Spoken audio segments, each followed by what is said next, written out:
Bonsoir tout le monde.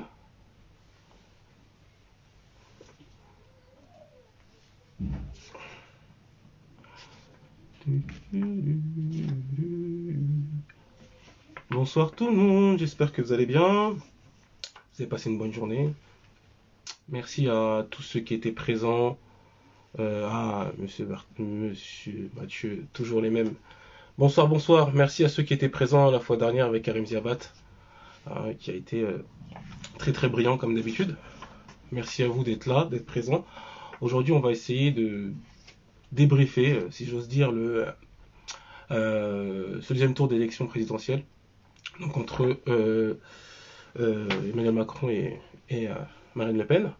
Alors normalement j'aurai deux invités, Gamal Abina qui était déjà venu sur l'immigration et qui va nous livrer un petit peu son point de vue, vu que lui c'est un journaliste qui est en France mais qui œuvre auprès des médias étrangers. Donc ce sera super d'avoir son point de vue, son analyse, surtout son analyse. C'est un journaliste confirmé. Et, euh, et dans le deuxième temps, j'aurai aussi une autre intervention, mais ça, je vous laisse. Donc, on va débuter tout de suite, même si, salut Polo, il n'y a pas tout le monde, c'est pas grave. On va commencer avec Gamal. Vous allez voir, c'est intéressant. Voilà, ça c'est le petit côté où il faut que j'invite les gens. Salut Mariam, salut Polo. On y va tout doucement. Celui-ci. Celui-ci, j'essaie de l'enregistrer. Bonsoir Gamal, Ça va? comment vas-tu? Ça va, fatigué, hein, avec la coupe de cheveux qui part en cacahuète. Oh, c'est pas grave. C'est pas grave, Gamal. Merci d'avoir pris le temps de te voir. Moi, j'avais une présentation. Hein, toi, tu es un journaliste qui œuvre à l'étranger. Quel est le point de vue d'un journaliste comme toi, où tu peux nous analyser un peu cet entre-deux tours, encore une fois, Macron-Le Pen, pour les plus jeunes et les moins jeunes? Alors, ça commence par la question de l'entre-deux tours. On commence déjà par le premier tour, parce que c'est le premier tour qui détermine tout ce qui se passe derrière. Le premier tour, ça a été une montée en puissance graduelle de Le Pen et de Mélenchon, qu'on n'avait pas vu venir, même s'il avait déjà fait un très bon score en 2017, puisqu'il était passé de 13% d'intention de vote à 19% à l'arrivée. Il a fait à peu près le même parcours. Il a commencé à 10%, il est monté jusqu'à 17%, il a fini à 22, pratiquement 22%, 21, 22. Donc, il a Mhm. malheureusement pas pu remporter la mise parce qu'il y a une division de la gauche, comme on le voit habituellement. Les communistes lui auraient cédé 2 points et passé devant Le Pen, ça n'a pas été le cas. Donc, aujourd'hui, on a une division en entre-deux tours entre Macron, qui a une base électorale solide, qui malheureusement aussi a beaucoup déçu les Français, particulièrement ceux issus d'immigration africaine, et qui, par là même, devient, de ce point de vue-là, un danger. Pourquoi un danger? Parce que puisque Macron a déçu, il y a deux possibilités. Soit avoir l'ogre Le Pen, qui a joué la carte de la virginité, une belle image, la femme trahie, ou alors re-signer pour Macron. Et on voit bien que même Mélenchon n'a pas osé dire à sa base électorale, allez voir Macron, votez pour Macron. Il a dit pas une voix pour Le Pen. Mais quand on dit pas une voix pour Le Pen, c'est lui laisser un boulevard pour augmenter son nombre d'audience, puisque s'il ne vote pas pour Macron, s'il fait pas un déport de voix, Macron pourrait perdre l'élection. Donc aujourd'hui, on est sur une situation effectivement paradoxale où des immigrés et fils d'immigrés qui connaissent mal malheureusement le Front National, puisqu'ils sont appelés Rassemblement National, qui connaissent mal la fille de Jean-Marie Le Pen, le tortionnaire criminel qui a été assassiné beaucoup d'Algériens en Algérie et en Indochine, qui ne connaissent pas les méthodes du Front National, puisque ça fait longtemps que les skis ont déserté les rues, on n'en veut plus trop, qui ne savent pas à qui Mhm. on a affaire et qui oublient qu'effectivement, si le Front National arrive aux commandes, comme son programme l'a toujours fait depuis 40 ans, ils ont fait 45 ans, 50 ans maintenant, toujours le même programme à chaque fois. Ouais, 50 ans maintenant, parce que c'est 72. Mhm. Eh bien, on a un parti violent, extrémiste, revanchard, qui s'inscrit, qui est d'extrême droite, contrairement à ce que Marion Maréchal voudrait faire croire. Alors, qu'est-ce qui caractérise l'extrême droite? C'est plusieurs éléments. Premier élément, c'est l'ultranationalisme, donc l'obsession nationaliste. Second élément, qui est un corollaire de l'ultranationalisme, c'est la racialisation des débats. C'est-à-dire que le français de souche, comme il l'appelle, puisque ceux qui ont consacré le terme, a voix à la parole, mais celui qui est un français d'adoption ou d'immigration, un français de droit du sol, est considéré comme étant un corps étranger à la nation, donc le rapport racialiste, donc simplement dire raciste. Et le troisième élément, c'est ce qu'on appelle le mouvement décliniste, qui consiste à dire que c'était mieux avant et que c'est actuellement le déclin et que nous, l'extrême droite en l'occurrence, serions les sauveurs de la nation. Nous aurions des solutions toutes faites qui essentiellement tourne autour d'un propos très lâche, à savoir attaquer l'immigration, parce que ce serait elle qui serait le problème. On l'observe dans toutes les extrêmes droites. En Allemagne, c'est pareil, c'est les juifs le problème. Alors qu'en vérité, la problématique qui se pose, c'est une problématique économique à laquelle ils ne peuvent pas répondre.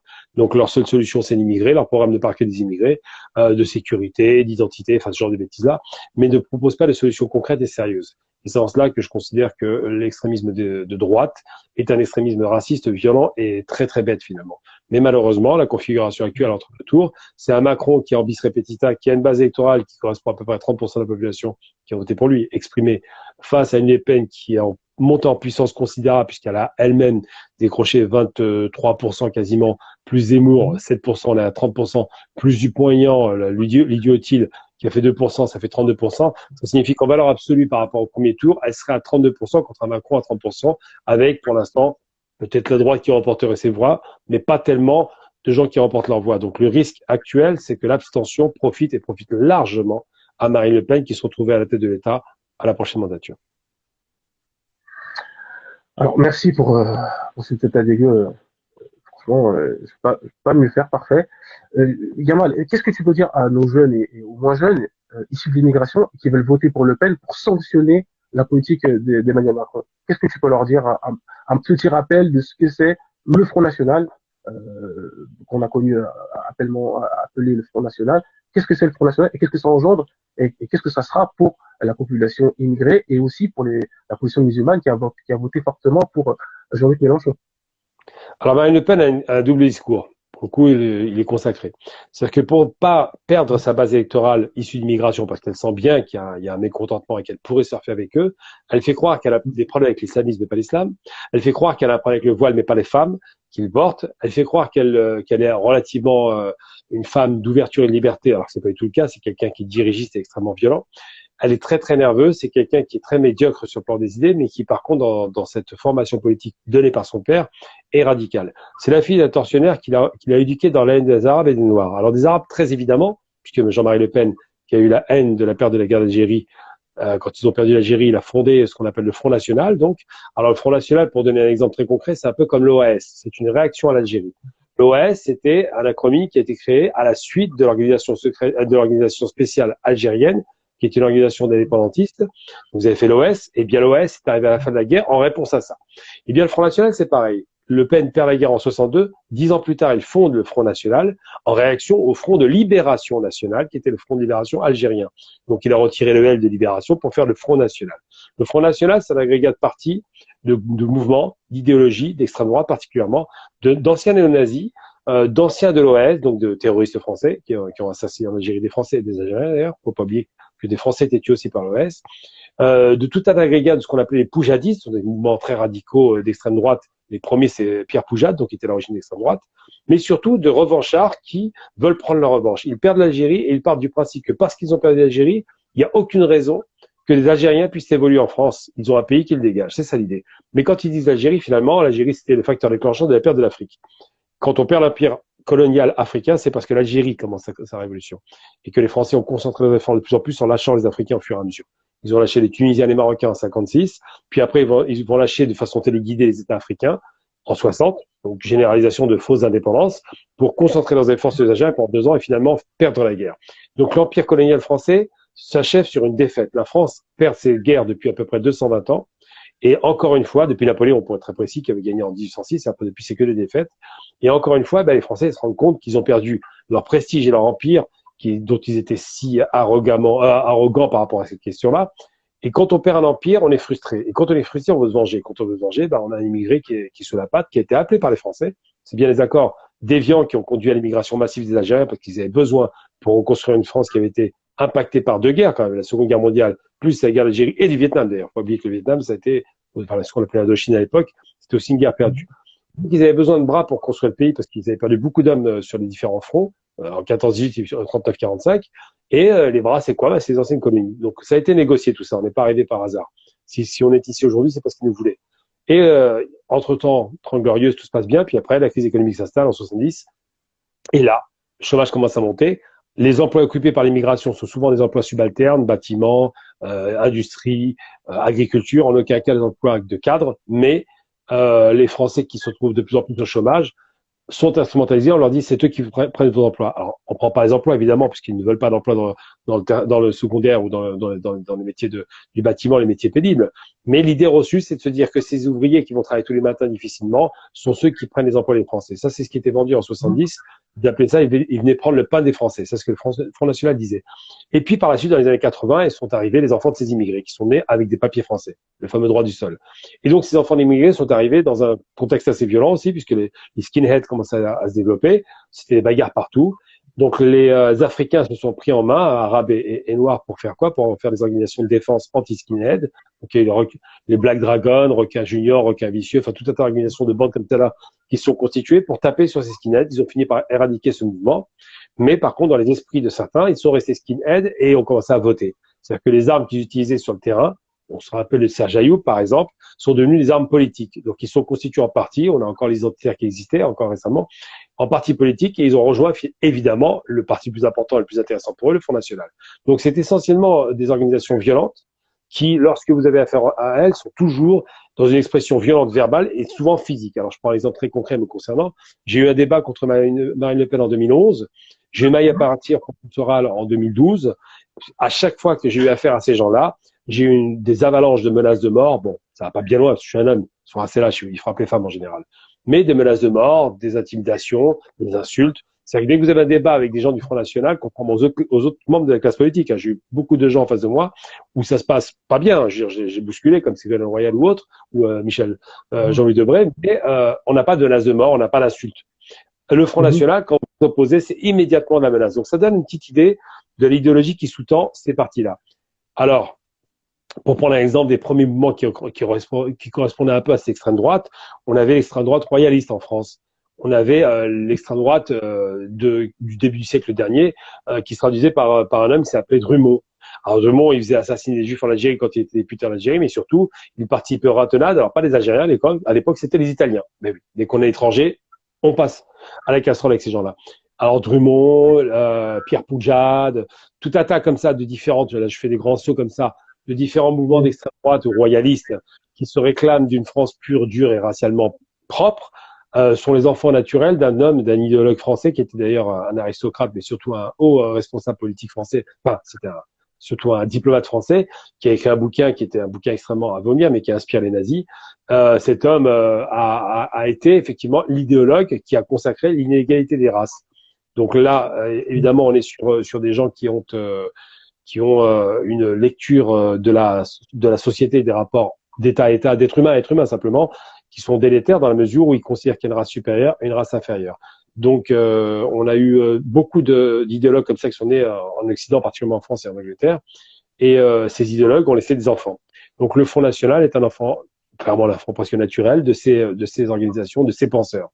Et quand Arthur, comte de Gobineau, donc Arthur Gobineau écrit sur l'inégalité des races, il consacre l'idée de se dire que la race supérieure, donc les blancs, sont supérieurs à toutes ces races inférieures bâtardes qu'on appelle les Indiens, les Noirs, les Asiatiques, les Arabes. Voilà, ça c'est les races inférieures. Évidemment, ça contrôle le sens de l'histoire puisque les empires sont créés au sud et pas au nord, mais c'est pas grave.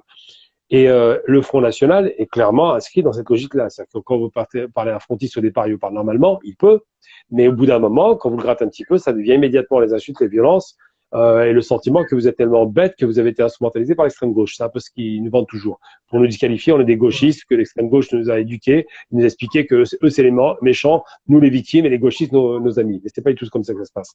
Nous on s'est éduqués parce qu'on a dû se battre contre le Front National dans la rue, parce qu'on s'est frappé contre les skinheads, parce qu'il a fallu nettoyer les quartiers, parce qu'ils étaient violents, parce qu'ils tuaient des Algériens, ils tuaient les Noirs, les Comoriens qui étaient tués par les couleurs d'affiche à Marseille, parce que pour eux, un Africain qui soit du nord au sud-est en ouest, ça reste un Noir ou un Arabe, donc un Africain.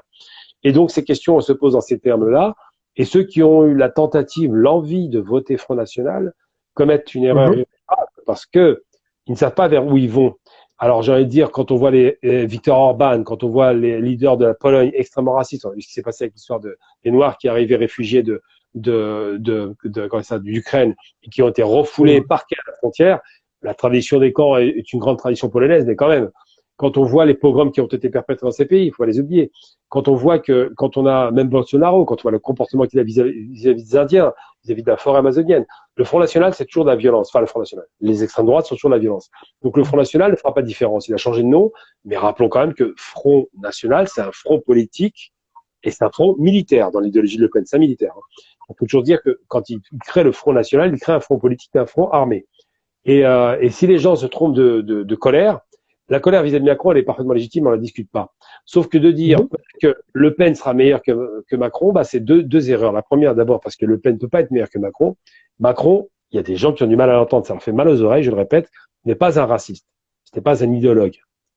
Macron, on l'a vu en début de mandat, pendant les 2 premières années, ça se passait très bien avec les musulmans. Il a aucun problème avec les Noirs, il dansait à l'Élysée avec eux, il les aime beaucoup, il n'y a pas de problème. C'est quelqu'un qui ne s'inscrit pas dans cette logique néo-racialiste. Mais en revanche, Macron est un ultralibéral. Et c'est vrai que c'est violent, ça aussi, ça je le reconnais. Et parce qu'on n'aime pas l'ultralibéral Macron, on voudrait voter Le Pen. Moi, j'ai envie de dire simplement, moi je suis pas de gauche du tout. Ouais, très clair. Une fois que le postulat est installé, j'ai voté comme tout le monde Mélenchon. Pas parce que j'adhère à Mélenchon, je n'aime pas Mélenchon. Donc je suis très clair. Je connais les Mélenchonistes, je leur dis votre leader, je ne peux pas le voir. Mais le fait d'avoir une gauche forte qui contrebalance ce courant très dur de Macron, de sa droite, parce que sa partie qui est de gauche et de droite, il y a les deux, ce parti, il a récupéré du PS comme de l'UMP, eh bien, cette gauche forte aurait calmé un peu ces ardeurs de ces gens de droite et Macron aurait eu une meilleure oreille, une meilleure écoute vis-à-vis des gens dits des quartiers populaires, issus d'immigration africaine.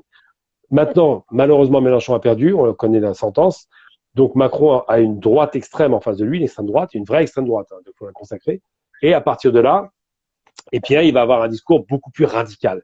Parce que quand la France tend vers la droite ou l'extrême droite, eh bien, l'homme qui tient la tête de l'État va forcément être influencé par ces gens-là. Donc, des Aurore Berger qui racontent que des bêtises depuis qu'elle est avec Macron, va avoir le vent en poupe. Et le problème, c'est que si on se trompe de cible, si on dit on va voter Le Pen parce que c'est peut-être moins pire que Macron, on se trompe. Le Pen, c'est une ultralibérale, raciste en plus, donc déjà, c'est une chose qui distingue de Macron, ultralibérale et une menteuse. Et je vais donner un exemple très concret de ces mensonges, parce que c'est une menteuse et une lâche. Par exemple, si elle était honnête et c'était conséquente, elle ferait comme les nazis. Elle serait contre la finance. Non, elle ne le fait pas parce qu'elle a besoin de la finance. C'est-à-dire que Wall Street, c'est pas son ennemi. Elle préfère taper sur un petit noir ou un petit arabe. C'est beaucoup plus simple. Il envers personne et c'est pas grave. Même si c'est un voyou, il fera pas autant de mal que la finance internationale qui va délocaliser. Et ça, elle touche pas à la finance internationale. Elle attaque pas Wall Street. Elle attaque pas la City. Ensuite, Le Pen, c'est quoi? C'est quelqu'un qui dit qu'elle va baisser la TVA. Une menteuse, je le répète. Pour baisser la TVA, ça c'est prérogative de l'Union européenne, il faut le négocier avec l'Union européenne. C'est négociable. Mais il faut obtenir l'accord de l'Europe. Et si les comptes de la France sont impactés par une baisse trop significative de la TVA, l'Union européenne refuse parce qu'il faut payer à l'Union européenne un certain subside. Donc quand elle dit ça, elle ment. Quand elle dit qu'elle est contre l'Europe, c'est une menteuse. Elle est contre l'Europe, mais elle était députée européenne comme son père. Comment peut-on être contre une institution à laquelle on adhère? Donc c'est encore une manipulatrice. Quand elle dit qu'elle n'a pas de problème avec les musulmans, c'est une menteuse. Son père le disait lui-même, en plaisantant à l'époque, mais il était sérieux. J'ai préféré mettre mes filles dans le 15e ou à la campagne parce qu'il vaut mieux qu'elles voient des vaches que les Arabes. Bon, quand on dit arabe, on dit noir, c'est pareil, il n'y a pas de différence pour Le Pen, d'accord? Et donc, ce sont des menteurs qui vont nous vendre une image réhabilitée d'un Front National. Bien non, le Front National, on a un exemple très concret d'Atik qui a assassiné un malheureux rugbyman argentin. C'était un proche du Front National. Atik qui a pris la fuite pour aller faire quoi? La guerre en Ukraine, rejoint les néo-nazis, donc un proche du Front National. Toute cette logique racialiste existe, malheureusement, dans leur tête et ne les a jamais quittés. Bon, ben, écoute, avec ça, hein, je pense que y a de quoi faire pour les personnes qui étaient sceptiques à l'idée de voter pour Macron et réaliser le vote sanction. Hein. On voit aussi que la communauté musulmane a fortement voté pour Jean-Luc Mélenchon, je crois à 69%. Qu'est-ce que tu penses, toi? Bon, je vais faire une petite parenthèse. Moi, j'ai reçu un message des imams de France qui indiquait que le moins pire était Mélenchon et qu'il fallait voter massivement pour Mélenchon. On voit dans certains quartiers, dans le 94, où il y a des scores 59%, 60% pour Mélenchon. Moi, ça m'a un peu frappé de voir que les imams de France donnent des consignes de vote pour Mélenchon, qui est un laïcard premier, un laïcard de première qualité. Enfin, j'ai trouvé ça assez bluffant de voir que une organisation religieuse donne un conseil. C'est la première fois, enfin, de ma petite personne, la première fois que je vois que une organisation religieuse donne une consigne de vote aux élections présidentielles. Qu'est-ce que tu peux en dire là? Bon, c'est pas la première fois, c'est déjà arrivé. Le CRIF le fait régulièrement. Ils le font un peu plus discrètement, évidemment. Mais le CRIF a dit, par exemple, qu'il fallait tout faire barrage à Zemmour. Ce qui est quand même, de ce point de vue-là, j'aime pas le CRIF, mais ils sont honorables. Ils ont fait le travail. Le consistoire, qui est beaucoup plus intéressant à mon sens, dit on fait barrage à Ouais. Zemmour. Donc c'est bien des consignes qui sont données. Alors moi, je comprends ces consignes. Pourquoi? Ils savent Ouais. très bien qui est Mélenchon. Ils connaissent les discours de Mélenchon à l'époque, très laïcard, anti-musulman, anti-chrétien, Ouais. anti-juif d'ailleurs, parce Ouais. que il fait pas de différence. Mais il fallait éteindre l'incendie avec un Mélenchon fort, comme je disais tout à l'heure. Si Mélenchon était au second tour, d'abord, ça liquidait le Front National immédiatement, donc pas besoin de faire de Ouais. barrage, et une vraie démocratie qui s'installait. Pour ou contre Mélenchon, ils n'auraient pas de directive. Alors que là, aujourd'hui, ils ont fait un nouvel appel, la mosquée de Paris incluse, pour un vote en faveur de Macron. Alors, ce qui est intéressant dans ce vote, dans cet appel, c'est qu'il a été suivi des faits. Les gens ont effectivement suivi la recommandation des imams. Et ça ne me choque pas. C'est une organisation comme une autre qui mérite d'avoir la parole et de pouvoir s'inscrire dans le débat démocratique. On n'interdit pas aux imams d'être démocrates. Donc, c'est très bien Ah qu'ils aient oui. fait cette, voilà. Ouais. Ensuite, surtout, c'est qu'ils font ça, c'est le pis-aller. C'est-à-dire qu'il vaut mieux un Mélenchon fort qu'une Le Pen au second tour. C'est logique. Là, ils sont cohérents. Maintenant, ils sont coincés parce que, je veux dire, Macron. Macron, c'est compliqué. Parce que là, c'est les musulmans, ils ont beaucoup plus de mal avec lui. Et moi, ce qui m'inquiète le plus, c'est que des arabo-musulmans et des africains soient capables, j'ai entendu ça, sérieusement. À la radio, l'autre jour, on a des appels de gens qui, je voterai Le Pen. C'est-à-dire qu'ils ne se rendent même pas compte de la monstruosité qu'ils racontent, parce qu'ils ne savent pas ce qui va arriver. Alors, la plupart sont fragiles économiquement. Avec Le Pen au pouvoir, ils vont se fragiliser encore plus. Je parle de ceux qui sont aux minima sociaux. La plupart sont inquiétés par la police. Si vous mettez Le Pen au pouvoir, 80% de la police, semble-t-il, est favorable au FN. Ça va être l'Eldorado pour eux. Ils vont s'amuser. Le tir au pigeon, déjà que les flics, ils ont tendance à avoir les gâchets faciles, là, ça va être le festival. Et surtout, les relations internationales avec Le Pen sont calamiteuses. Elle a parlé d'Algérie ce matin. Quand on entend les bêtises qu'elle raconte, et on sait très bien pourquoi elle le fait, elle a la haine comme son père qui l'a éduqué de l'Algérie. Et donc elle dit, on a un rapport de force avec l'Algérie. On n'a pas besoin du gaz algérien, ce qui est une connerie aussi. Elle ne connaît rien en économie. Elle confirme encore que la France a besoin du gaz algérien parce que la France a besoin de gaz tout court, vu ce qui se passe en Ukraine. Et donc, ce genre de stupidité, les Italiens viennent de négocier avec l'Algérie pour une augmentation de leur approvisionnement. C'est dire à quel point elle est complètement ridicule dans son propos. Et elle fait du Zemmour sans faire du Zemmour. Elle dit quoi? Je leur parlerai d'homme à homme, comme si c'était un homme. Bon, donc quoi qu'il en coûte. Le problème, c'est que moi, j'entends ce genre de choses. J'ai dit toujours que la colère est mauvaise conseillère. C'est pas parce qu'on est en colère contre Macron et c'est colère légitime qu'il faut aller encore plus sale.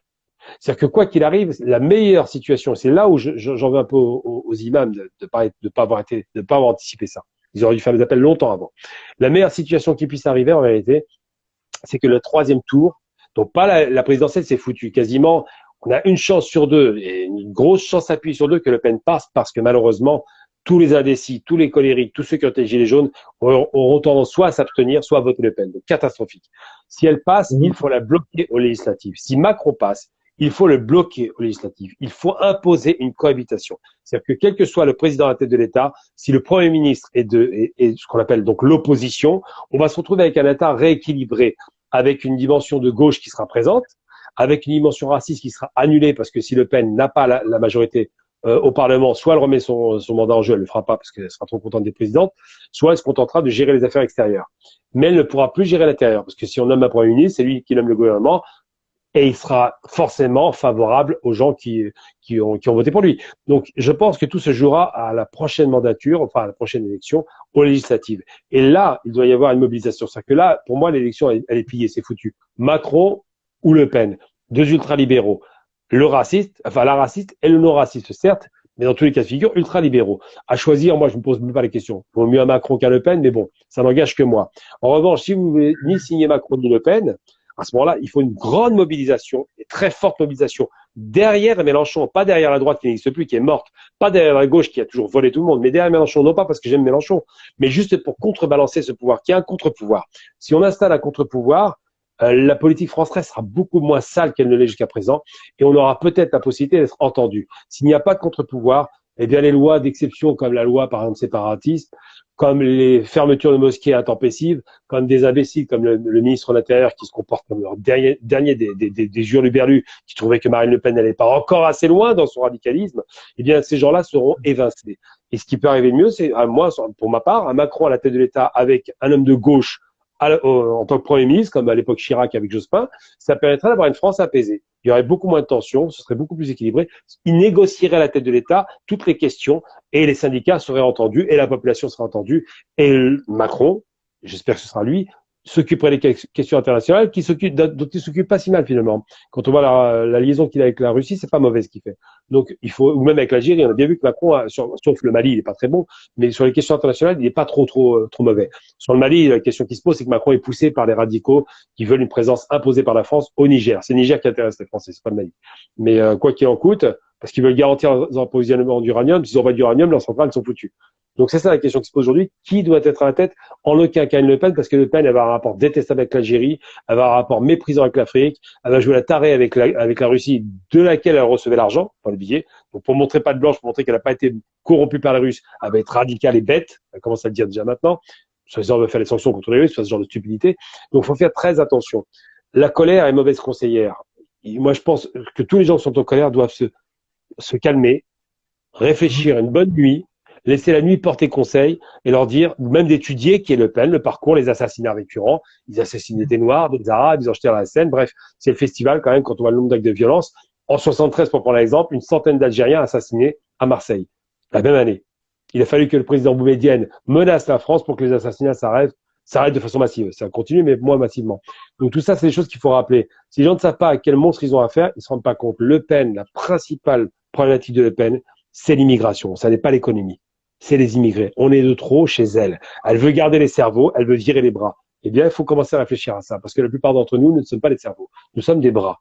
Moi-même, j'exerce une activité en dehors de mon travail de journaliste, qui est une activité manuelle. C'est comme ça. J'ai fait du bâtiment, je fais du textile, je suis dans le manuel. Tout simplement. Gamal, avec ça, je pense que il y a beaucoup d'éléments. Hein. Je te remercie. Je ne vais pas non plus prendre énormément de ton temps, mais un grand merci pour voilà. Tout le monde dit. Il y a mon frère là qui dit qui fait qui lève le pouce. Merci. Avec ça, je pense que je renverrai la vidéo aussi aux jeunes pour qu'ils puissent avoir un avis complet de cette question-là. Là, c'était vraiment. Je te remercie. Hein, et je te dis à très bientôt.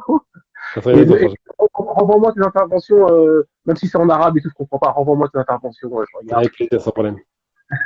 En tout cas, merci. Et puis peut-être que la prochaine fois, on t'invitera sur des questions d'immigration, de racisme, etc. Je sais que. Avec plaisir. Là-dessus. Merci Gamal. Et puis il y a un truc qui est pas laïque, c'est Haftorkoum. Ça c'est pas laïque, mais c'est pas grave, je m'en fous complètement. La laïcité ne m'intéresse pas. Merci Gamal. À très bientôt. Merci. À très bientôt. Au revoir. Au revoir Gamal. Oh là là là là. Gamal, oh là là, c'est toujours un plaisir de recevoir. Vraiment, ils nous ont envoyé du lourd. Hein. Ils nous ont envoyé du lourd. Ah là là, ils nous ont envoyé du lourd. Là, justement, j'attends ma prochaine invitée. Ah ouais, voilà, qui va nous parler de Emmanuel Macron. Très intéressant. Ah, si Dorian a dit que c'était intéressant, c'est-à-dire que c'était intéressant. Oula. Coucou, bonsoir. Bonsoir, comment vas-tu? Ça va et vous? Je suis un petit peu dans la même dégaine que Gamal, dégaine du Ramadan. Voilà. Du Ramadan. Ah oui, oui, oui. Voilà. Bah, merci pour l'invitation, merci pour ce live. Je t'en prie, avec grand plaisir. T'es occupé? Alors, je suis en réunion publique, je suis avec Julien Denormandie, qui est le ministre de l'Agriculture et de l'Alimentation, en réunion publique à Mériel, donc dans le Val d'Oise. Voilà. D'accord, t'as un peu de temps alors? Oui, il n'y a pas de souci. D'accord. Alors, Gamal nous a fait, je sais pas si t'as écouté Gamal. Oui, j'ai écouté attentivement Gamal du live précédent, donc oui. Il a brossé le tableau un peu de l'historique du Front National. Il a un peu donné des éléments pour les jeunes et les moins jeunes qui se posaient la question de savoir est-ce qu'il fallait faire un vote sanction. Macron, il nous a emmerdé parce que c'est Macron qui a dit il a emmerdé les Français. Hein. Macron a emmerdé une certaine partie de la population avec quelques restrictions et quelques lois. Toi, moi, je voulais avoir ton point de vue pour un peu nous indiquer au-delà du vote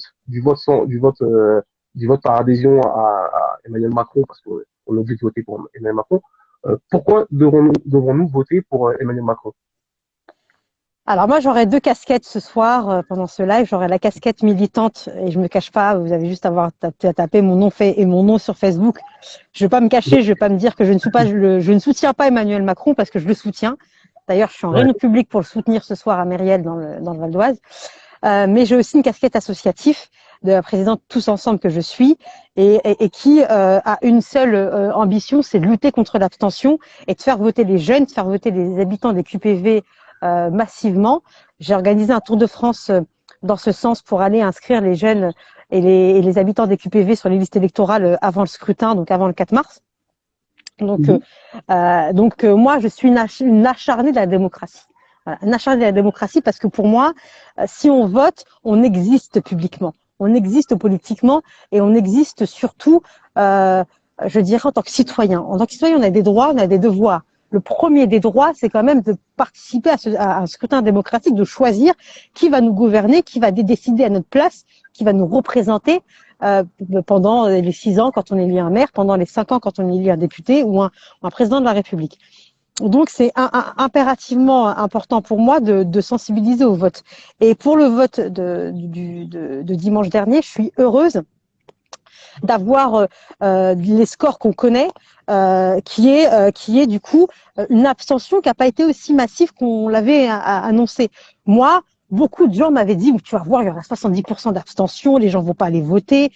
Et franchement, quand je prends le cas de figure de Cergy, par exemple, où il y a quand même 30% d'abstention au présidentiel, alors qu'il y avait quand même 70% d'abstention au municipal en 2020, bah, je me dis que les présidentielles attirent beaucoup plus de monde que les municipales. Voilà. Et c'est un facteur à prendre en considération parce que je pense qu'il faut renouer avec le dialogue et la confiance entre élus et électeurs. Ça, c'est un fait. Il faut que les élus soient plus exemplaires, soient plus représentatifs, soient plus engagés, ça c'est sûr.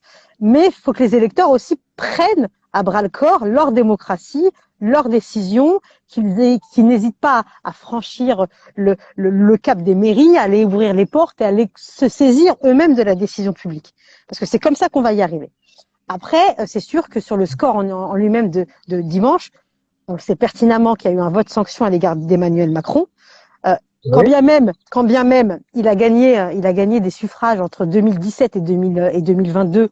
Il a gagné à peu près 2 millions d'électeurs en France, donc c'est pas rien. Voilà. Mais de les 2 millions d'électeurs, je pense que c'est plus de 2 millions d'électeurs de droite. Voilà. Il a perdu le vote des quartiers populaires et le vote des musulmans. Après, moi, j'ai écouté ta question sur. Je suis quand même assez choquée que les imams de France aient appelé à voter Mélenchon.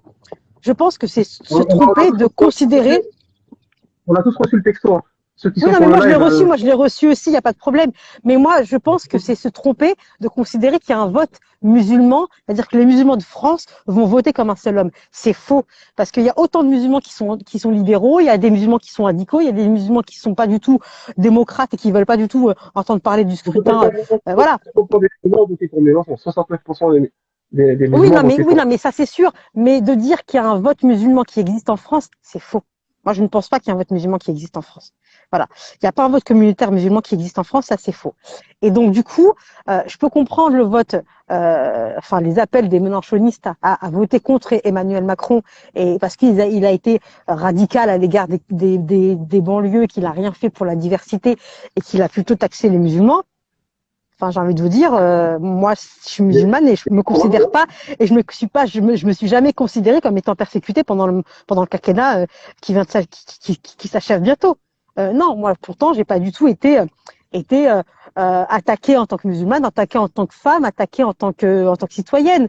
Non, c'est faux. J'ai plus été attaquée pendant le quinquennat de Hollande par Manuel Valls et sa déchéance de nationalité, plutôt que par Emmanuel Macron. Et c'est pour ça qu'en tant que socialiste, j'ai quitté le Parti socialiste, parce que j'étais plus attaquée par cette politique qui était pourtant de gauche, et qui n'a jamais servi la gauche et qui n'a jamais servi le peuple.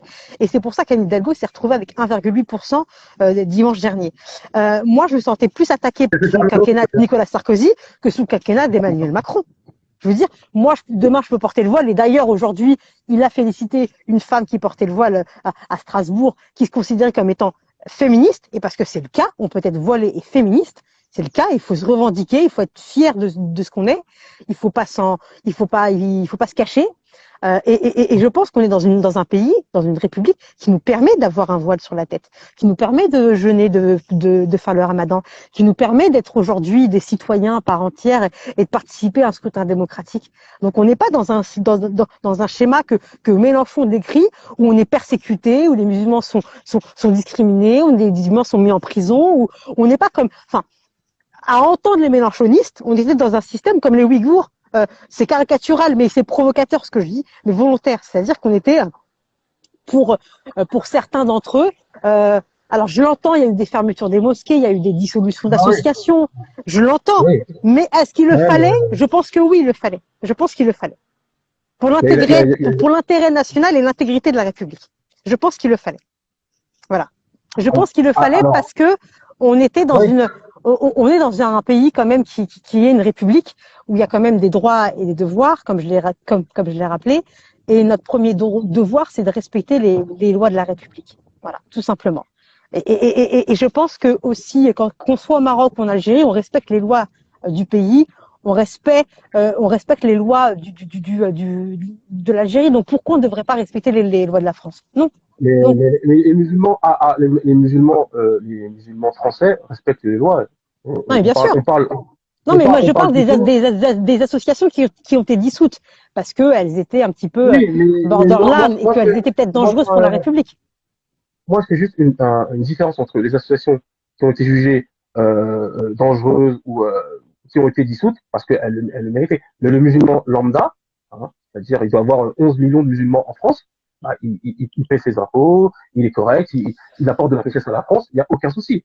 Cependant, Emmanuel Macron, il y a une frange de la partie musulmane française qui se dit qu'avec Emmanuel Macron, il y a une restriction des libertés. Hein, il y a eu des fermetures des mosquées, ça c'est un fait. Oui, mais pas toutes. Enfin, j'ai envie de te dire, demain, je vais à la mosquée à la prière de vendredi. J'ai 5 mosquées autour de moi. Je peux faire ma prière de vendredi sans aucun souci. Donc, c'est pas à être persécuté. Et encore une fois, je le dis, moi, je reprenais volontairement les arguments qu'on a reçus tous par texto dimanche en nous incitant à voter pour Mélenchon parce que regardez ce que Emmanuel Macron a fait. Oui, ben, il le fallait. Et heureusement qu'il l'a fait. Voilà. Et moi, je suis musulmane et pourtant je suis militante politique et pourtant j'ai été ancienne élue. Je suis pas persécutée en tant que musulmane. Voilà. Je me sens pas en danger en France. C'est-à-dire que mon culte n'est pas remis en question. C'est mon point de vue à moi. Mais je respecte. Bien sûr, bien sûr. Notamment la mosquée pas la Courneuve au Nez-sous-Bois où il y a eu l'histoire avec Samuel Paty où il y a eu bien sûr. Bien sûr, mais après, c'est vrai qu'il faut pas tomber. L'imam qui a été délogé, je vais juste terminer. L'imam qui a été délogé de la mosquée de, je sais plus si la Courneuve ou je sais plus, qui a été délogé alors qu'il avait rien fait. C'était juste quelqu'un qui était parti à la mosquée.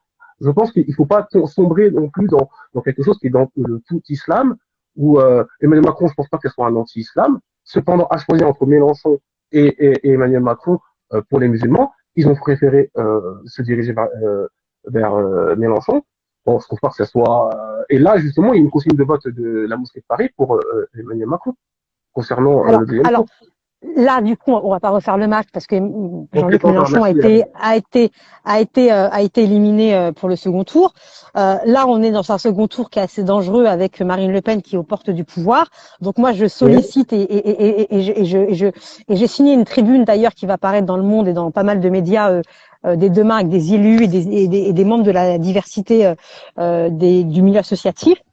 On a des réunions qui sont en cours la semaine prochaine pour justement aller sensibiliser les citoyens des banlieues à aller voter pour Emmanuel Macron, parce qu'il faut pas utiliser le bulletin blanc, parce que le bulletin blanc, c'est voter Le Pen, quoi qu'il arrive. Donc moi, je veux quand même apporter qu'on ait une vigilance sur le fait que Marine Le Pen est un danger pour la République, est un danger pour la France. Je ne suis même pas dans un constat d'être musulman, juif, chrétien, athée, etc., ou dans un débat communautaire. Je pense qu'il est nécessaire de faire comprendre à la population française, c'est qu'aujourd'hui, le Front National est dédiabolisé, elle a lissé son discours, mais je vous invite à lire son programme. Son programme, et c'est Assia Benziane, qui est une amie élue à Fontenay-sous-Bois, qui a fait un post que j'ai relayé sur mon Facebook, qui décrit parfaitement le programme de Marine Le Pen.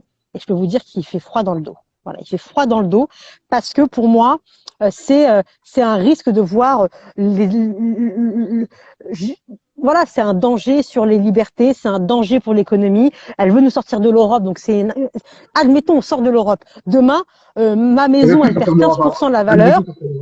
Non, mais si, elle veut toujours, elle a pas dit ouvertement ou elle le dit différemment, mais elle veut toujours sortir de l'Europe. Voilà. Elle veut nous faire sortir de l'euro. C'est l'inflation si on sort de l'euro, c'est l'inflation, c'est la guerre civile. On n'aura plus de protection monétaire, on n'aura plus de protection bancaire, on n'aura plus de protection aussi, je dirais, en termes de frontières européennes. On sera livré à nous-mêmes. Et puis, j'ai envie de vous dire, vous parlez de musulmans. Marine Le Pen, pas plus tard qu'il y a 2-3 jours, elle veut interdire le voile dans l'espace public. C'est parce qu'Emmanuel Macron veut faire. Donc voilà, donc à un moment donné, faut raison garder, faut être honnête, faut dire que Emmanuel Macron n'est pas un islamophobe, il n'est pas contre les musulmans, il est pour la République, et Marine Le Pen n'est pas pour la République. Marine Le Pen, elle est pour un électorat frontiste, raciste, xénophobe, fasciste, et encore une fois, je dirais anti-femme. Parce que c'est ça la problématique, c'est qu'ils sont profondément et foncièrement misogynes. Moi, je m'adresse à toutes ces femmes qui sont justement et qui veulent éventuellement participer à la politique et à l'action publique. Il faut voter massivement Emmanuel Macron le 24 avril prochain parce que c'est lui qui nous permettra de lutter contre ces inégalités. Et je pense qu'il a compris qu'il était en décalage et qu'il était en rupture avec les banlieues. C'est à nous, je dirais, forces vives de la diversité qui ont rejoint Emmanuel Macron, de lui faire comprendre que les 5 prochaines années, s'il est réélu, il faut qu'il soit un président bienveillant à l'égard des musulmans, bienveillant à l'égard des banlieues, bienveillant à l'égard des QPV, parce que pour moi, j'étais déçue, et je le dis ouvertement, de l'enterrement du plan Borloo. Le plan Borloo, c'était un plan pour les banlieues de France, un plan en termes de politique de la ville assez intéressant. Tout le monde était à l'Élysée ce soir-là, il y avait des ambassadeurs de tous les quartiers de France, et il a été enterré ce rapport. Et c'est dommage. Donc c'est à lui de remettre à l'ordre du jour ce rapport pour l'intérêt de tous les territoires qu'on appelle perdus de la République, ou oubliés de la République. Voilà ce que j'ai à dire. Et je vois pas mal de commentaires en disant que Macron était le président des riches, etc. C'est caricatural de dire ça. Comment on peut dire que le Macron est le président des riches lorsqu'il a supprimé la taxe d'habitation, lorsqu'il a permis aux femmes qui n'ont pas de pension alimentaire parce que les maris ne payent pas les pensions alimentaires d'aller à la CAF et de pouvoir avoir les pensions alimentaires et de pouvoir au moins survivre. Comment on peut appeler le président Emmanuel Macron le président des riches lorsqu'il a permis d'avoir plus d'allocations lorsqu'on était senior, l'allocation de vieillesse, elle a été revalorisée. Comment on peut dire qu'Emmanuel Macron est président des riches lorsque il a revalorisé éventuellement les aides pour les ménages les plus précaires pour réhabiliter leur logement en termes de précarité énergétique. Donc j'ai envie de vous dire, non, Macron il n'est pas président des riches, il a fait des politiques de gauche. Mais on le dit, mais le gouvernement ne l'a pas suffisamment dit, ou en tout cas, à cause de la crise sanitaire, on l'a pas suffisamment vu. Voilà, tout simplement. En tout cas, les arguments que vous développez, ils sont très justes. Il y a eu aussi la baisse des APL. La baisse des APL. Bien sûr, c'était une erreur. C'était une erreur. Non, mais il faut quand même le dire, parce qu'il faut tout dire, parce que sinon, il faut tout dire. Il y a eu les gilets jaunes. Hein, c'est vraiment les gilets jaunes, c'est vraiment les familles les plus modestes qui sont montées au créneau parce qu'ils ne pouvaient plus joindre debout. Hein. Il y a quand même des gens qui ont été molestés. Les gilets jaunes, ils sont tous allés soit chez Marine Le Pen, soit chez Zemmour. Donc il faut quand même prendre ce baromètre de la rue, le baromètre des petits gens, parce que là vous dites président des riches, mais dans les intentions de vote, dans les votes, ça s'est vu. Les riches ont plus voté et les retraités pour Emmanuel Macron. Le vote ouvrier, c'est plus porté vers Marine Le Pen. Ça, c'est des stats qu'on ne peut pas nier, quand même. Bien sûr. Non, mais moi, je suis la première à dire qu'il y a eu des erreurs pendant ce quinquennat et je n'enjolive pas la situation, en tout cas le bilan d'Emmanuel Macron et de son gouvernement. Je suis la première à dire que elle aurait pu être je dirais, régler très très vite en augmentant, en imprimant cette taxe sur l'essence et voilà donc et bien évidemment le maintien de l'ordre lors des manifestations de la Gilets jaunes. J'étais la première à être complètement bouleversée, choquée des scènes qu'on a vues avec les éborgnés, les amputés de la main. On le sait très bien, et je sais pertinemment qu'il y a des erreurs qui ont été faites, mais est-ce qu'on est prêt, parce que ces erreurs-là ont été faites, à mettre Marine Le Pen aux portes de l'Élysée? C'est là que moi je me pose cette question-là. Emmanuel Macron, il a quand même eu quelques mots de mea culpa. Il sait très bien ce qu'il a fait, d'accord? Il sait très bien ce qu'il n'a pas fait. Donc il va éventuellement corriger le tir. Il a 5 ans pour le faire. Mais si on lui donne 5 ans de plus, voilà. Si on donne 5 ans à Marine Le Pen, je vous donne rendez-vous, même pas en 2027, je vous donne rendez-vous en 2023, et ça va être le chaos en France. Voilà. Ouais, 5 ans ou 7 ans? Parce qu'il a proposé aussi de revenir sur cette là. Oui, mais moi je suis plutôt pour un. Alors moi, moi je suis plus pour un. Ça fait un peu président Jupiter, hein. Excusez-moi, 5 ans. Ouais, mais moi je suis plus. Mais Marine Le Pen aussi a dit à Septembre non renouvelable. Donc pour le coup, là, ils sont d'accord sur le voilà. Et c'est pas le. C'est pas le seul, parce que même Mélenchon, il était plus sur un septennat aussi. Je vous invite à lire les programmes de Mélenchon sur les réformes institutionnelles. C'est ce qu'il propose aussi. Donc voilà. Oui, mais Mélenchon, il est sur une réforme, il est sur la 6e République, Mélenchon. Donc après, pour revenir un peu sur le chat, parce que c'est aussi bien de parler un peu. Un débat, bien sûr, bien sûr. On parle de l'affaire McKinsey, hein, où c'est un scandale d'État, où par exemple d'autres ministres ont été virés pour si peu. Hein, on parle de McKinsey, on parle de 15 000 infirmières. Hein, c'est le prix de 15 000 infirmières. Donc tout ça, quand on voit la presse, parce que là j'ai le canard enchaîné, le canard enchaîné. Quand on voit toutes ces affaires, le Français moyen qui ne veut pas voter pour Mélenchon, parce que là il y a beaucoup de gens qui ne veulent pas voter pour Emmanuel Macron. Quand on voit toutes ces affaires qui en sortent, on se dit mais, et en plus ça, il veut même pas faire de débat, il n'a même pas fait de campagne. Il a un mépris pour les petits gens, le petit peuple. Quand il a dit moi je sors de la gare, je trouve un travail, tout ça, j'ai envie d'emmerder les Français. Ça c'est de lui, c'est pas moi, j'invente pas. C'est une réalité. Effectivement, vous avez raison, il a quand même modéré ses propos. Cependant, tout ça, ça reste quand même la vérité, c'est des faits. Et les Français ne l'oublient pas. Donc, moi, à mon avis, il doit quand même se rapprocher des gens, du peuple. Il doit se rapprocher du peuple, et c'est ce que vous avez dit tout à l'heure. Moi, parce on va voter pour Macron, parce qu'on n'a pas le choix. On n'a pas le choix. Mais attention, il y a les législatives. Attention, il y a les législatives. Et les gens, pour les législatives, les gens votent moins législatives. Attention. Les gens, ils vont peut-être sanctionner de cette manière-là. Parce que si Macron est président et il y a une personnalité de gauche qui est aux affaires, peut-être Mélenchon, ça fera une cohabitation. Et c'est peut-être de cette manière-là, ce que disait tout à l'heure Gamal, la sanction, on peut peut-être la faire de cette manière-là. Avoir un Emmanuel Macron président et un gouvernement de gauche et virer un peu tous les Moussa Darmanin, tout ça, tous ces gens-là qui ont un mépris considérable des gens des banlieues et du petit peuple, des gens qui gagnent moins de 5 000 euros, comme disait Emmanuel Macron. Donc on peut le comprendre. Mais maintenant, je suis d'accord avec vous, vous avez raison, il faut voter massivement pour le moins pire, même si c'est un vote par dépit, en fait, c'est pas un choix de voter pour le moins pire. Est-ce que vous pouvez comprendre que les gens, ils ont assez de voter pour faire barrage? Alors, je reviendrai sur l'affaire McKinsey. Donc, le parquet national financier s'est saisi de l'affaire, donc on verra ce que ça donne. Ça me prouve que la justice est indépendante. Voilà. Oui. Donc, et je pense, encore une fois, je vous le dis, l'affaire McKinsey, elle a toujours existé dans le pouvoir. Même sous Mitterrand, sous Chirac, ça a toujours existé. Là, maintenant, avec les réseaux sociaux, avec les réseaux sociaux, ça se voit de plus en plus et ça se sait. Voilà. Autre chose, les petites phrases d'Emmanuel Macron. Je suis d'accord avec vous, il y a des phrases qui ont été choquantes et blessantes. D'accord? Je le sais. Il a fait son mea culpa sur pas mal de fois.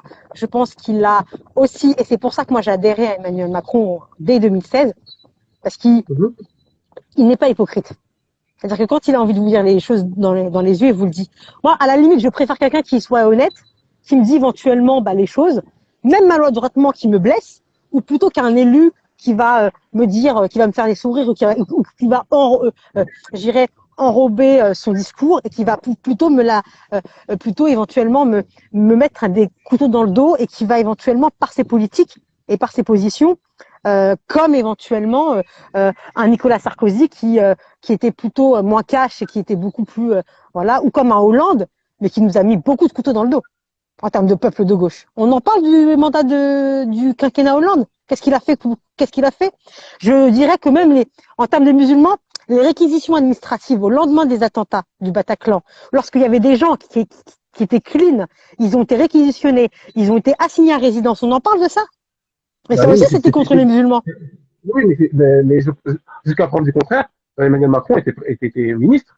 C'est qui Oui, l'a adjugé? non, mais Emmanuel Macron, il était ministre.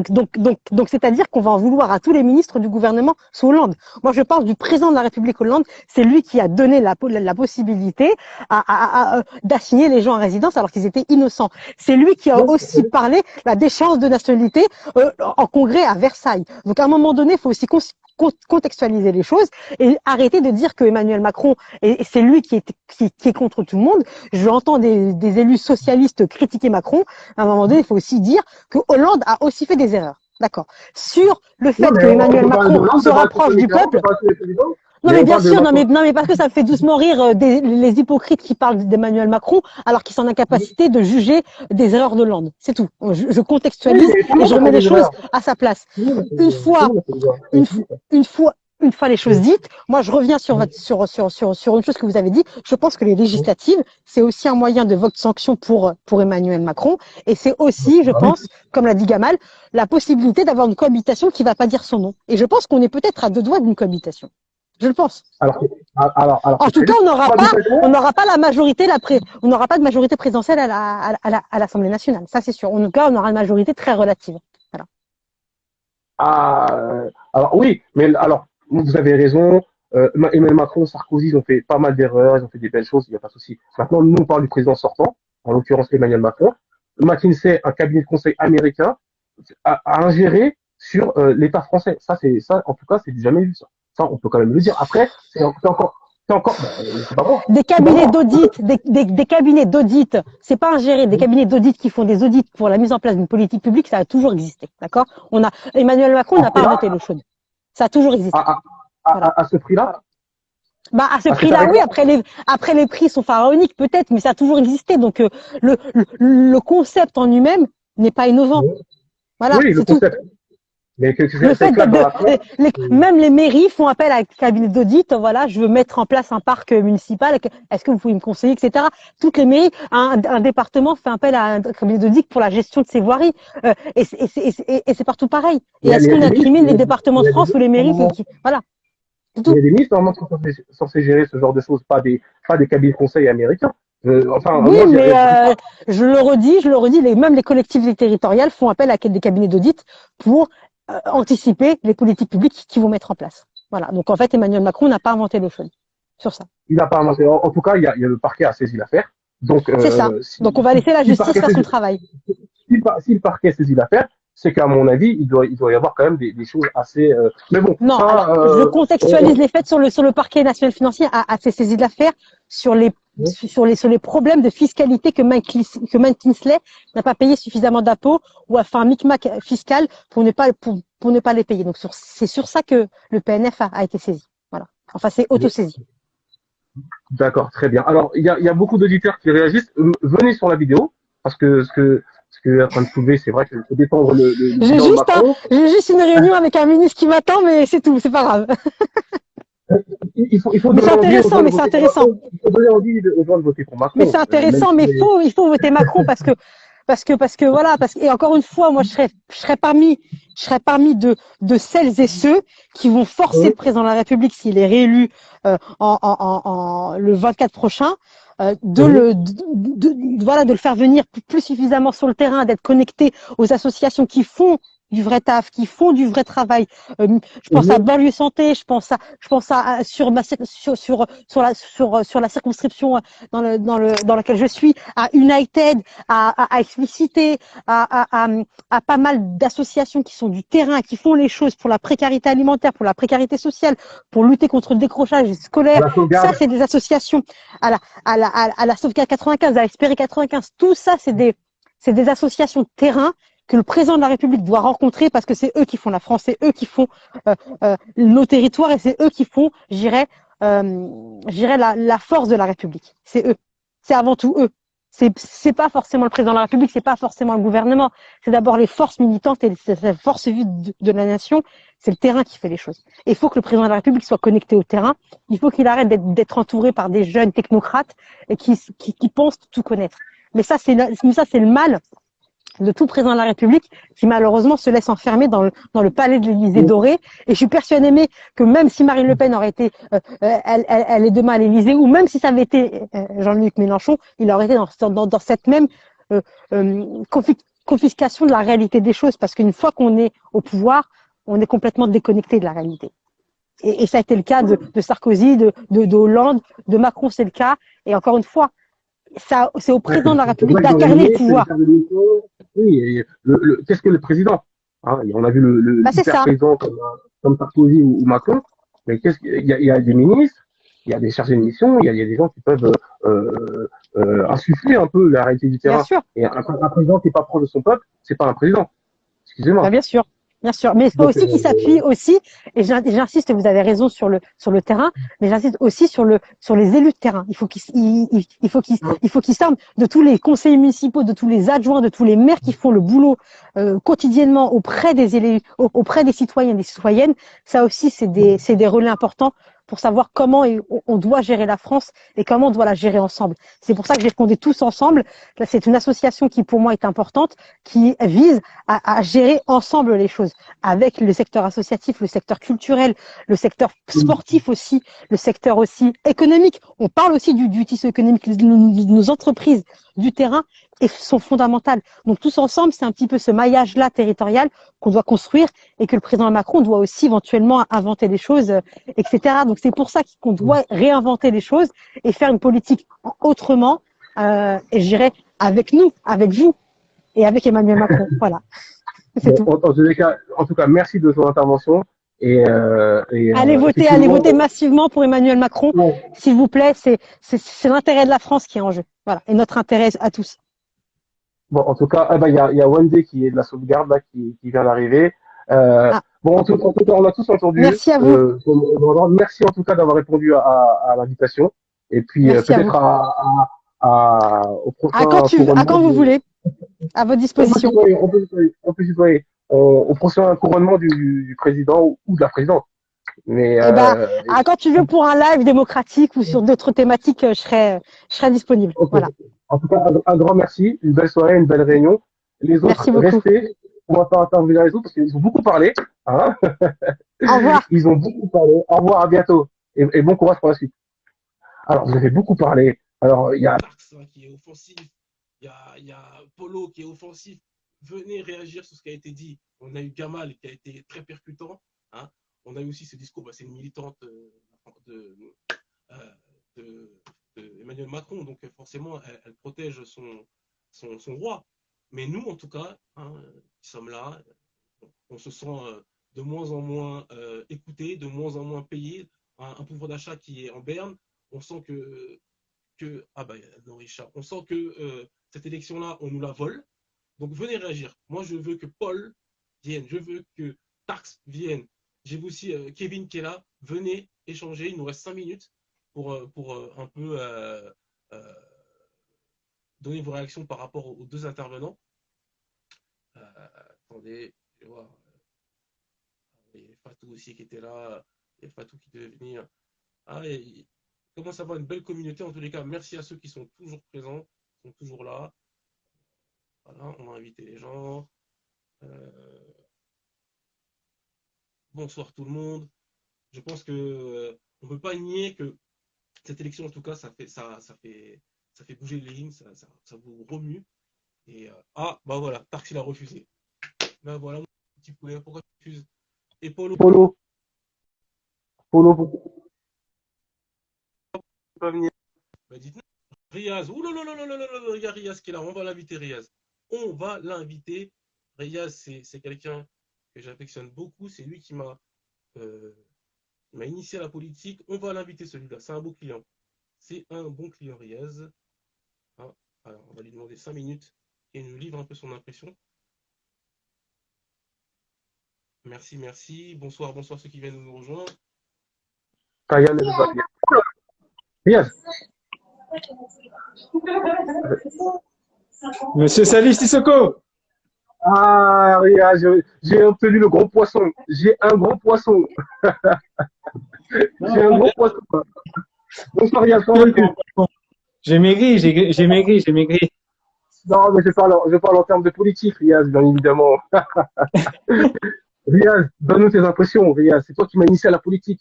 On avait 15 ans, tu m'as dit, Salif, il faut faire de la politique, c'est important. Lis ça, lis ça. Donc, je veux avoir ton avis, Riyaz. C'est important pour moi et pour les autres aussi.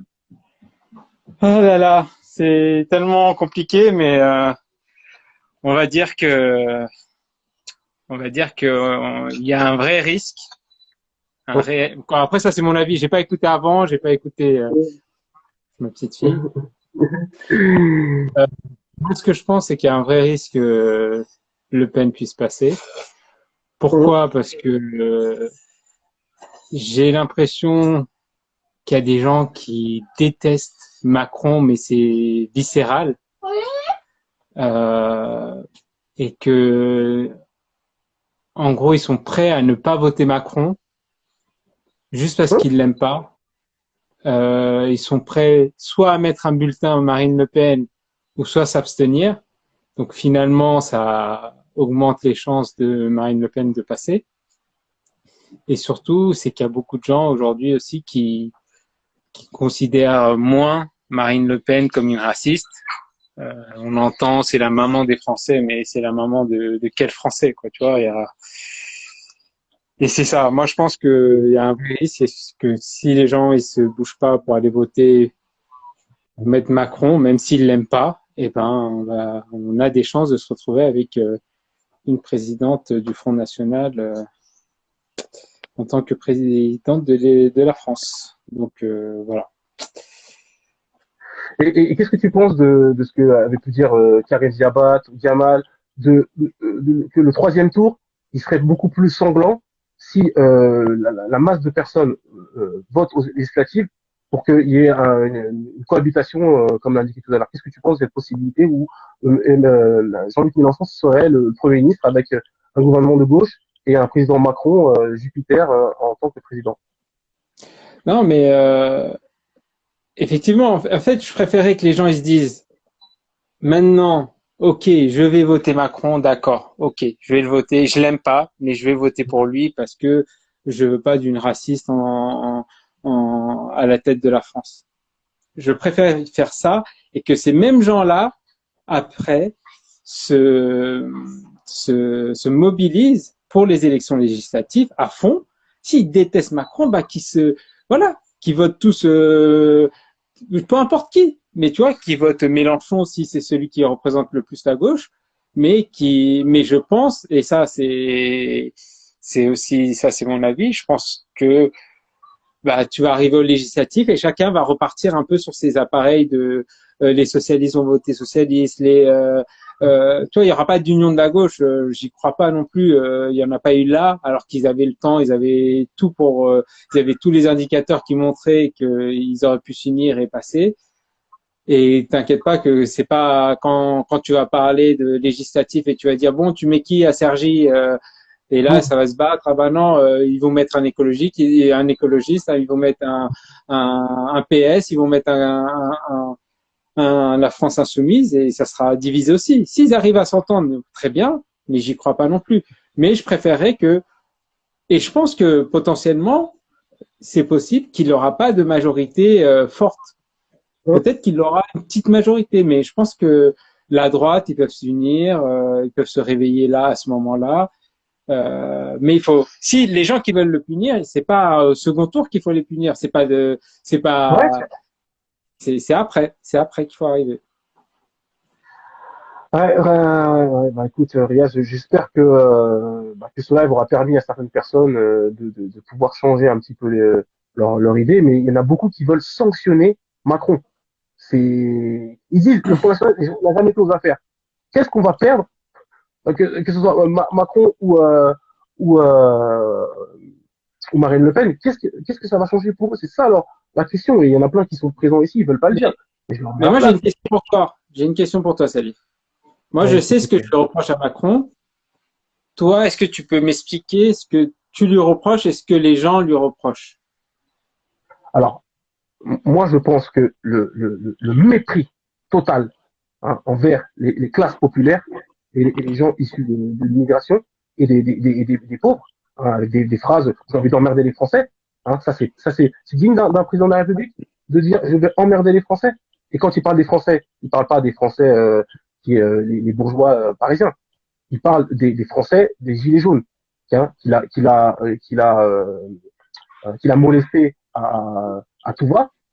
Les gens qui se sentent lésés de la politique du gouvernement capitaliste que proposait Emmanuel Macron, ils veulent en découdre quoi qu'il arrive, quoi qu'il en soit, ils ne veulent pas voter Macron. Ils veulent pas voter. Avec ces petites phrases qu'il a pu, bon après c'est des petites phrases, mais sa politique, notamment pour les APL, notamment pour les étudiants étrangers, notamment aussi pour qu'est-ce qu'il a fait, je sais plus ces trucs, mais en tous les cas, il a appliqué une politique hein, qui est contre les personnes, les prolétaires, on va pas se mentir, contre les prolétaires. Donc ça s'est bien vu sur les votes. Et qui a voté pour Macron? Les retraités. Hein. On a été tous consignés pour les retraités. Hein. On va pas se mentir. Les retraités et les gens qui dégagent un bon revenu. Voilà. Et le vote populaire, c'est Mélenchon et Marine Le Pen. Donc à partir de ce moment-là, les gens et les gens les plus nombreux, c'est les ouvriers, c'est les prolétaires. Ces gens-là ne peuvent pas voter pour Macron. Moi, c'est ce que je vois dans les journaux et ce que j'entends, notamment sur le live, il ne va pas dire, mais c'est ce que les gens, c'est le mépris. Je pense que c'est le mépris où Macron, il a même pas fait de campagne. T'as déjà vu un président sortant où il ne peut pas parler de son bilan, il ne peut pas faire de campagne. C'est du jamais vu. Ouais, d'accord, d'accord, ok. Qu'est-ce que tu penses Parce que, de ma réponse, maître Diaz? ben, non, non, après, j'entends souvent les gens, oui, ils méprisent les gens par des petites phrases, par-ci, oui. Sûrement, sûrement, Ah, je suis pas les d'accord. phrases, hein. Non, non, Bon, les Français, moi je sors de la gare, je trouve un emploi, il oui, y a oui, du boulot je suis partout. d'accord. Je suis Euh, d'accord. Moi, ce que je vais lui reprocher à Macron, c'est pas forcément les gilets jaunes. Peut-être oui, les gilets jaunes, il a sa part de responsabilité parce qu'il les a méprisés à un moment donné où il aurait pu discuter avec eux et que c'est parti en sucette. Effectivement. Je reproche pas non plus le Covid parce c'est pas que la gestion du Covid, je veux dire, c'était, il y avait en fait, c'était tellement nouveau, il y avait tellement de cas différents et à un moment donné, il a pris des décisions. Ok, c'est son rôle. Je reproche pas forcément la gestion du Covid. Après, vaccin, pas vaccin, est-ce qu'on aurait dû vacciner les jeunes, les pas, ça c'est le, un autre débat. Et le mensonge au niveau du masque, hein, je te rappelle la porte-parole Sylvia Sindiaï qui dit oui, il n'y avait pas de masque. Donc ça aussi, c'est la oui, oui, gestion. oui, non, mais après oui, au début, je pense qu'ils avaient pas de masque. Donc au lieu de dire j'ai pas de masque et mettez le voile, et ben, il a dit il a commencé à balancer ça sert à rien. Et ça c'est pas normal. Je suis d'accord. Mais en fait, moi, ce que je vais lui reprocher à Macron, et c'est qu'il a en fait Macron il est fort parce que son but à lui c'était de défoncer le PS, la gauche, défoncer l'UMP et derrière se retrouver avec des extrêmes à l'élection. C'était ça son but.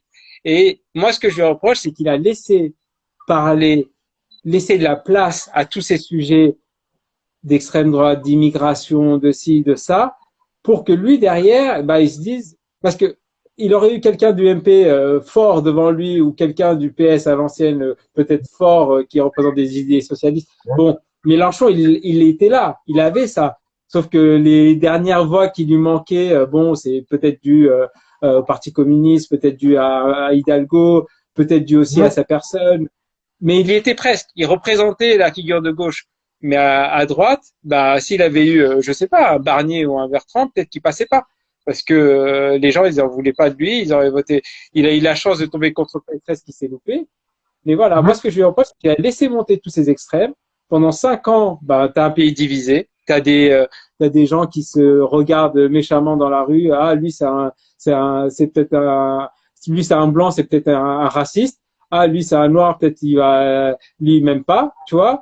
Et à force, ça creuse des divisions dans la société et tu te retrouves exactement à ce moment-là au deuxième tour et tu te retrouves avec des gens qui vont te dire, bah, non, Marine Le Pen, elle est pas raciste, je trouve pas, c'est quoi, qu'est-ce qu'elle a dit? Mais, tu vois, il y a des gens qui peuvent me dire ça.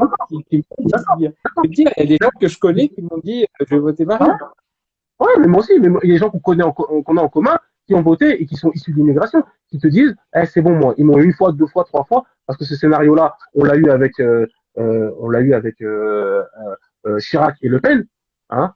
Quand on l'a eu aussi, on sait très bien qui a fait monter. Gamal, il l'a pas dit. Je t'invite à écouter ce que Gamal a dit, un journaliste indépendant a dit tout à l'heure sur l'histoire du Front National. On sait très bien qui a fait monter le Front National, hein. C'est toujours les mêmes, hein. C'est toujours les socialistes. Hein, pour qu'il y ait une division, etc. Pour reprendre. C'est ce que Macron est trop malin pour ne pas avoir combattu le Front National et Zemmour, hein, parce que on est sur du 28 et on est sur du 24 et 7, hein, ça fait quand même du 30% de personnes qui ont des idées racistes en France. C'est quand même du jamais vu. À 30%, c'est du jamais vu. Donc il y a quand même une fraction de la population française. Il y a carrément une fraction de la population française. Donc moi je dis simplement que il y en a qui disent le ni Macron ni Le Pen. Il y en a qui ont cette posture-là, ni Macron ni Le Pen. Bah oui. Mais il joue le Le Pen en disant ça, tu vois, et c'est ça je comprends je comprends qu'ils veulent pas mettre le bulletin. Mais, en faisant ça, ben, on verra ce qui se passe.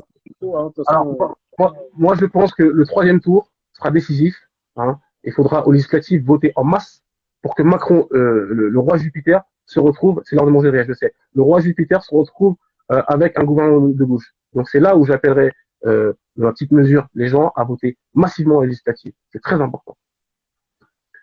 Riyad, ça se limite à 1 heure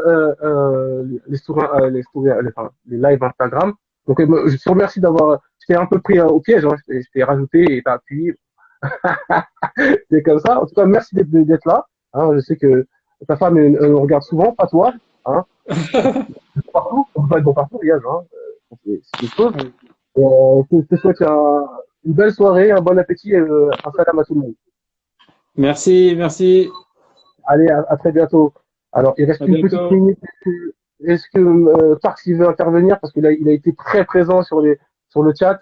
Je reste pour Yannick. Alors, monsieur Parks, j'attends. T'es bien vu. Attends, je vais le faire monter là. Parce que là, il fait le beau gosse un peu là, mais il faut montrer sa petite tête. Hein. Ah, la Riyad, il n'a pas le temps, il court avec les loups. Ah, bah, Riyad, il court avec les loups. Ah, bon, voilà, il veut pas. Il veut pas. Oh là là, monsieur Parks. Mais non. T'es où? T'es en marche ou t'es en course? Qu'est-ce qui se passe? Bon, tant pis. On va s'arrêter là. Péaz, un grand merci. Passe le bonjour à toute la famille et à très bientôt. Et je vous dis possiblement à dimanche. À dimanche prochain pour tout le monde. Au revoir. Merci Savif. Salut. Bisous, mon gars. À bientôt.